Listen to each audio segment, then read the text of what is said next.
والصلاة والسلام على أشرف الأنبياء والمرسلين وعلى آله وأصحابه أجمعين وعلى من تبعهم بإحسان إلى يوم الدين، أما بعد. أعوذ بالله من الشيطان الرجيم. بسم الله الرحمن الرحيم. إنا أنزلناه في ليلة القدر وما أدراك ما ليلة القدر.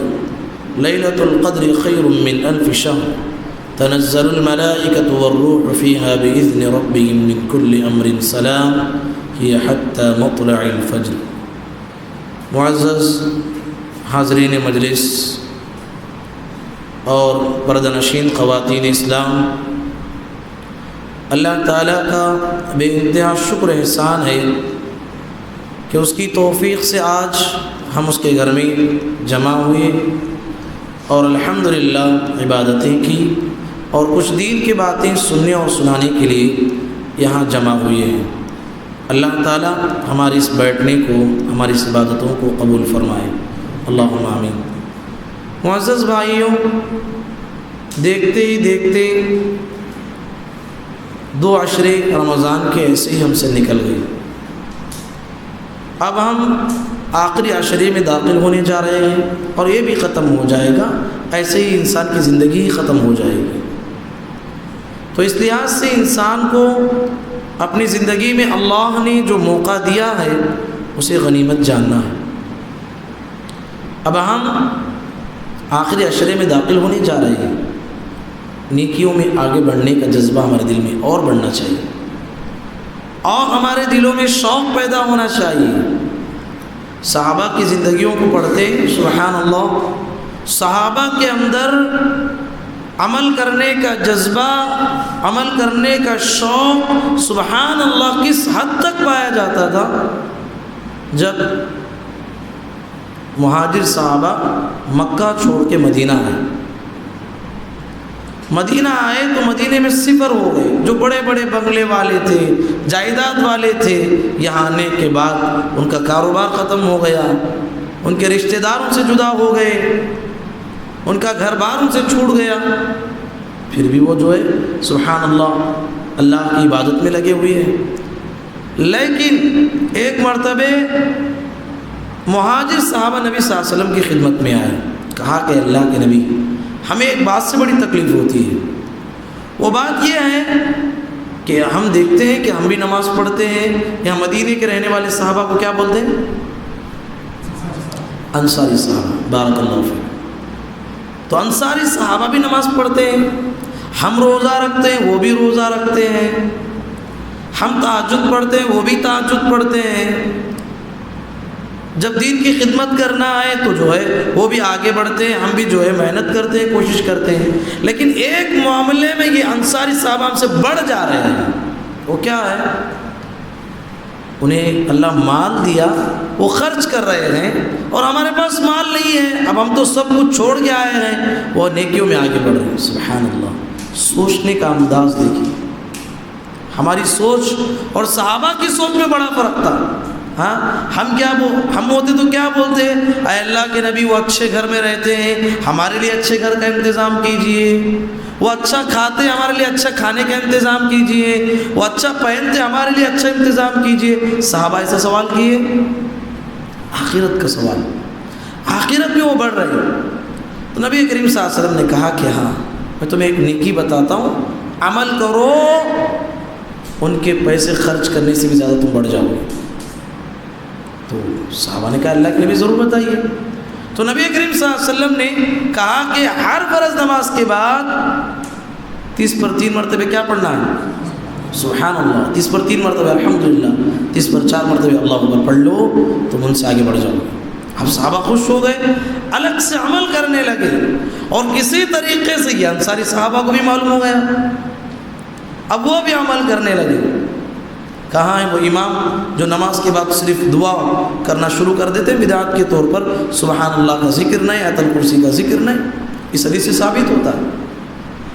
اب مہاجر صحابہ دوڑتے ہوئے آئے، کہا اللہ کے نبی جو راز تمہیں ہمیں بتائے تھے وہ انصاری صحابہ کو بھی معلوم ہو گیا، وہ پیسے بھی خرچ کر رہے ہیں، نماز کے بعد یہ اذکار بھی پڑھ رہے ہیں۔ نبی کریم صلی اللہ علیہ وسلم نے فرمایا ذَلِكَ فَضْلُ اللَّهِ يُؤْتِيهِ مَن يَشَاءُ، یہ اللہ کا فضل ہے، جسے چاہے اللہ عبادت کرنے عمل کرنے کی توفیق بھی دیتا ہے اور پیسہ بھی دیتا ہے اور اسے دل بھی دیتا ہے کہ اللہ کے راستے میں خرچ کرے، یہ اللہ کا فضل ہے۔ سبحان اللہ۔ دیکھیے اس واقعے سے پیغام دینا چاہتا ہوں، نیکی میں مسابقت کا جذبہ ایسے ہمارے اندر آنا چاہیے۔ اللہ نے امت محمدیہ نبی کریم صلی اللہ علیہ وسلم کی امت کی عمر جو ہے متعین کی ہے 60 سے 70 درمیان۔ کتنے سال جئیں گے؟ زیادہ سے زیادہ 60 سے 70 سال۔ پچھلی امتوں کو کتنی بڑی بڑی عمریں ملی تھی؟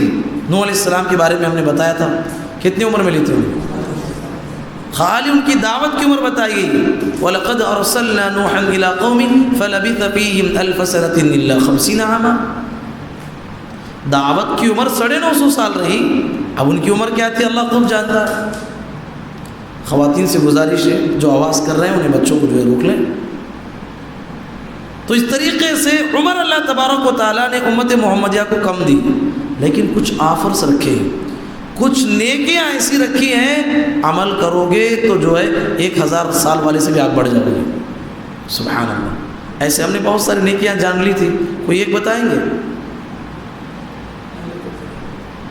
بارک اللہ فیکم۔ ابھی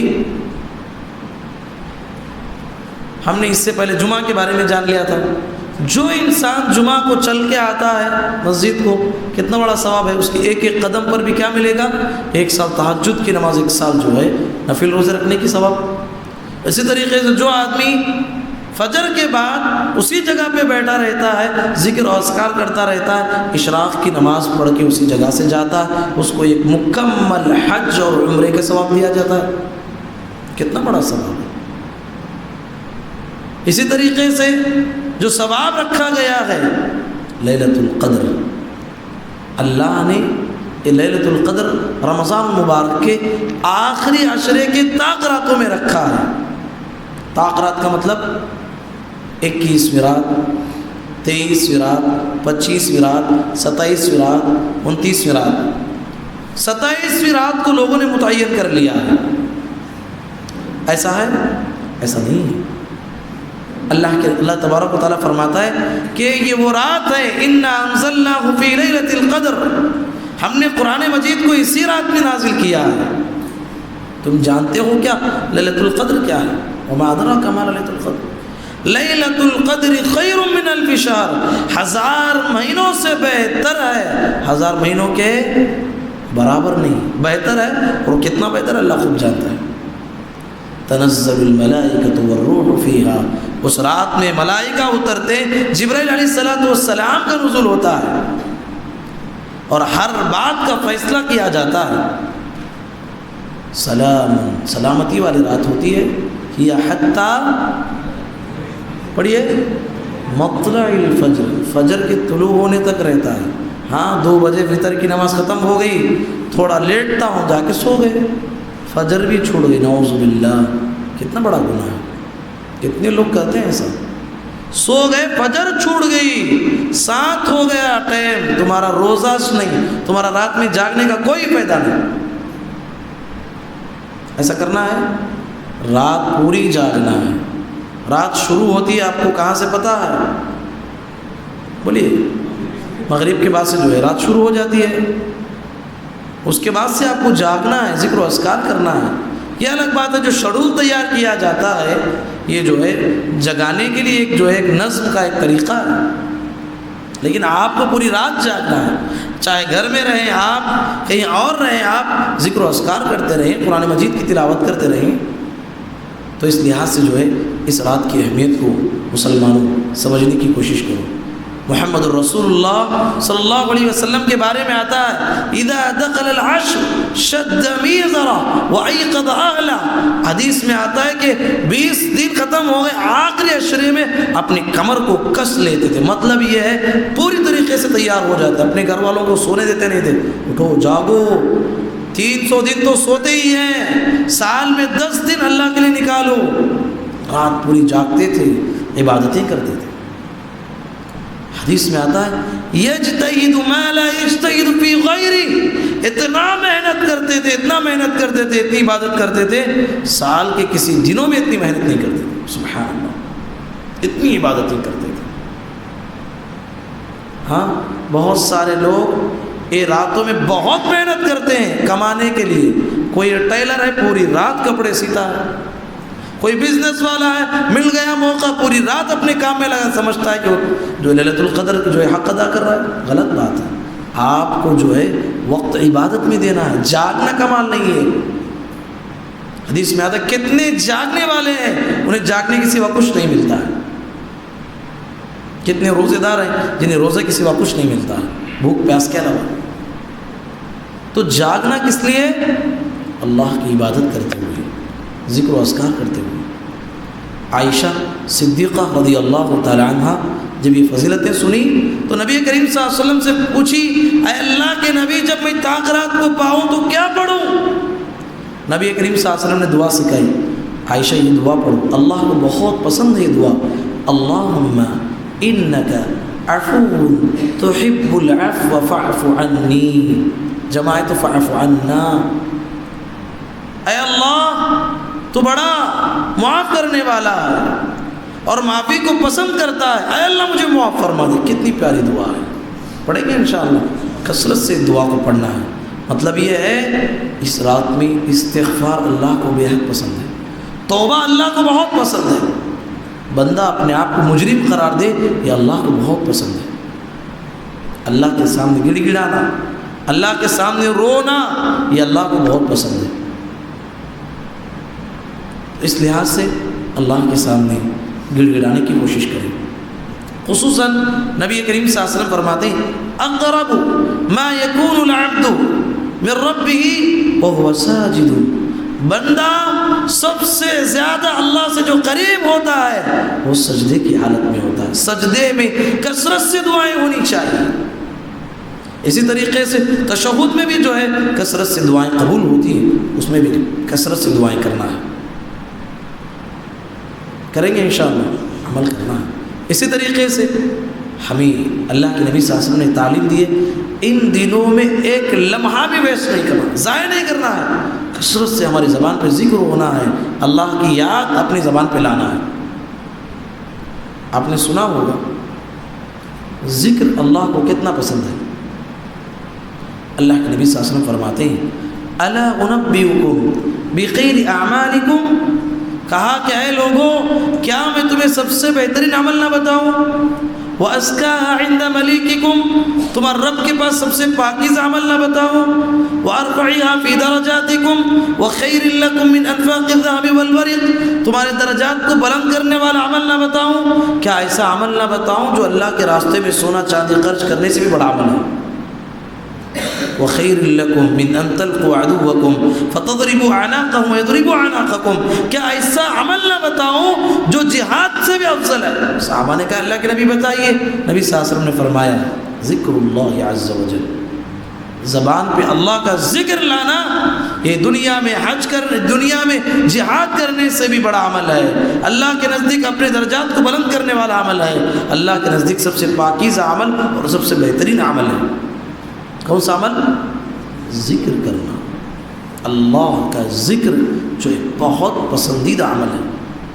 اٹھتے ہوئے، بیٹھتے ہوئے، چلتے ہوئے، پھرتے ہوئے استغفر اللہ استغفر اللہ استغفر اللہ پڑھتے رہیے.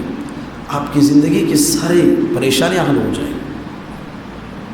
امام حسن بصری رحمۃ اللہ علیہ ایک بہت بڑے عالم گزرے ہیں. ان کے پاس ایک شخص آیا، آگے جو ہے کہا کہ امام محترم میری ایک پریشانی ہے. کہا کہ کیا پریشانی ہے؟ شادی ہوئی کئی سال ہوا، بچے ہی نہیں ہیں، بڑا پریشان ہوں، کوئی ذکر سکھائیے میں عمل کروں تو مجھے اولاد ہو جائے.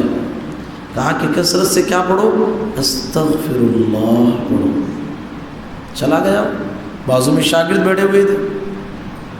پھر تھوڑے دنوں کے بعد ایک شخص آیا، کہا کہ امام محترم بارش کی بڑی کمی ہے، پانی ہی نہیں ہے، کوئی ذکر بتائیے ہمیں جو ہے بارش مل جائے اور ہماری ضرورتیں پوری ہو جائیں. کہا کہ استغفر اللہ کثرت سے پڑھو، وہ بھی چلا گیا۔ چند دنوں بعد پھر ایک اور شخص آیا، کہا کہ امام محترم ہم نے جو ہے اپنی باغات میں پھل ڈالے ہیں، ابھی تک جو ہے کوئی اس کا رزلٹ نہیں آیا ہے، پھلوں کی بڑی کمی ہے، کچھ ذکر بتائیے۔ کہا کہ استغفر اللہ کثرت سے پڑھو۔ اب بازو میں بیٹھنے والے شاگردوں نے کہا امام محترم اجازت ہو تو ایک سوال آپ سے عرض ہے، وہ سوال یہ ہے، امام محترم آنے والا انسان الگ الگ پریشانی لے کے آیا اور ہر ایک کو آپ نے کیا جواب دیا؟ استغفر اللہ پڑھنے کا حکم دیا۔ تو امام حسن بصری رحمۃ اللہ علیہ نے جواب دیتے ہوئے کہا کہ لوگوں، یہ جواب میں نے اپنی جانب سے نہیں دیا بلکہ اللہ کے کلام سے میں نے دیا ہے۔ وہ کیا ہے؟ سورہ نوح میں نوح علیہ السلام نے اپنی قوم کو سمجھاتے ہوئے فرمایا فَقُلْتُ اسْتَغْفِرُوا رَبَّكُمْ إِنَّهُ كَانَ غَفَّارًا يُرْسِلِ السَّمَاءَ عَلَيْكُمْ مِدْرَارًا وَيُمْدِدْكُمْ بِأَمْوَالٍ وَبَنِينَ وَيَجْعَلْ لَكُمْ جَنَّاتٍ وَيَجْعَلْ لَكُمْ أَنْهَارًا۔ کہا کہ اے میری قوم کے لوگوں، استغفار کرو، اللہ تمہارے مال میں بھی برکت دے گا، اولاد میں بھی برکت دے گا، موسلادھار نفع بخش بارش برسائے گا۔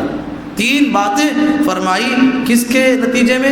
اگر ہم استغفر اللہ پڑھیں گے تو یہ ساری فوائد ملنے والے ہیں۔ تو استغفار ہماری زندگی کا حل ہے، ہماری زندگیوں کے پریشانیوں کو دور کرنے کا ذریعہ ہے۔ تو انشاءاللہ اس لحاظ سے جو ہے کل سے جو ہے ہم آخری اشرے میں داخل ہونے جا رہے ہیں۔ کل سے ہماری پہلی طاقرات رہے گی۔ تو دیکھیے کوئی متعین رات نہیں ہے، لوگوں نے جو ہے 27ویں رات کو جو ہے متعین کر لیا، اس رات کو اچھے کپڑے پہنتے ہیں، نہاتے ہیں، کوئی قرآن ختم کرتا ہے اور کوئی مسجد کو چراغاں کرتا ہے، مٹھائیاں بانٹتے ہیں۔ قرآن اور حدیث کے خلاف عمل ہے۔ حدیث میں آیا ایک مرتبہ نبی کریم صلی اللہ علیہ وسلم نے 21ویں رات بتائی اور دوسرے سال نبی کریم صلی اللہ علیہ وسلم نے 23ویں رات بتائی۔ تو مطلب یہ ہے کہ وہ رات ایک متعین نہیں ہے۔ ہاں یہ بات تو متعین ہے 5 راتوں میں سے ایک ہے، طاق راتوں میں سے ایک ہے، 5 میں سے، اور 5 میں بھی جو ہے ہمیں کثرت سے محنت کرنا ہے اور ہماری کوشش ہے کہ ہم پورا عشرہ ہی جاگیں گے، کیونکہ اللہ کے لیے 10 رات تو جو ہے ہم نکال سکتے ہیں۔ کثرت سے عبادتیں کرنا ہے، اللہ سے ذکر، اللہ کا ذکر کرنا ہے، استغفار کرنا ہے، اپنے والدین کے لیے دعائیں کرنا ہے۔ تو اس لحاظ سے جو ہے انشاءاللہ آخری مکمل عشرہ ہماری اس مسجد میں انشاءاللہ ہم جاگنے کی کوشش کریں گے۔ اس کا شیڈول کچھ اس طرح ہوگا کہ اذان تو وقت پہ ہو جائے گی 8 بجے، تو آپ جو ہے کوئی گھر میں ہے، کوئی مسجد آتے ہیں، کثرت سے آپ ذکر کیجئے، قرآن مجید کی تلاوت کیجئے، نفل نمازیں پڑھتے رہیے۔ انشاءاللہ عشاء کی نماز ٹھیک یہاں پر جو ہے 11 بجے ہوگی۔ کتنے بجے؟ 11 بجے ادا کی جائے گی۔ 11:15 بجے سے انشاءاللہ ہمارا درس رہے گا اور اہم عناوین پہ جو ہے آپ کے سامنے جو ہے بہت سارے مضامین میں ہماری زندگی سے تعلق رکھنے والے، آداب زندگی سے تعلق رکھنے والے انشاءاللہ آپ کے سامنے آئیں گے۔ اس کے بعد انشاءاللہ 1:15 سے 12:30 تک تو بیان ہو جائے گا انشاءاللہ۔ اس کے بعد آپ کو آدھا گھنٹہ پونا گھنٹہ آپ کو الگ سے ذکر کرنے، وضو سے فارغ ہونے کے لیے انشاءاللہ دیا جائے گا۔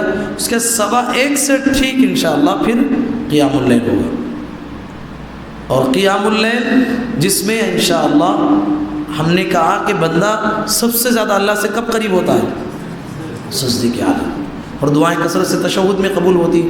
تو اس لحاظ سے جو ہے لمبا سجدہ ہوگا، تھوڑا طویل سجدہ ہوگا، اور تشہد میں بھی آپ کثرت سے دعائیں کرنے کی کوشش کریں، کیونکہ یہ آخری عشرہ ہے اور آخری پہر ہے جس میں کثرت سے دعائیں قبول ہوتی ہیں۔ اللہ تعالیٰ آسمان دنیا پہ نزول کرتا ہے، کثرت سے دعائیں قبول ہوتی ہیں۔ تو اس لحاظ سے جو ہے تھوڑا لمبا سجدہ ہوگا، آپ کثرت سے دعائیں کیجیے، اور اس کے بعد جو ہے آخر میں وتر کی نماز ہوگی جس میں طویل دعائیں بھی ہوگی۔ انشاءاللہ آپ ہمارے ساتھ شامل ہونے کی کوشش کریں۔ خواتین کے لیے بھی جو ہے الحمدللہ پردے کا معقول انتظام کیا گیا ہے۔ اپنے بچوں کو، خواتین کو اور آپ سب حضرات وقت پر آنے کی کوشش کریں۔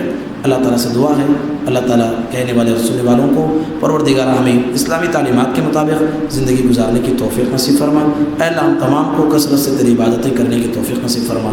اللہم آمین وآخر دعوانا الحمدللہ رب العالمین۔ سبحانک اللہم وبحمدک اشہد ان لا الہ إلا أنت أستغفرك وأتوب إليك. السلام عليكم ورحمة الله وبركاته. انشاءاللہ جو بھی سوالات وغیرہ ہیں کل سے انشاءاللہ ہم بات کریں گے. السلام علیکم.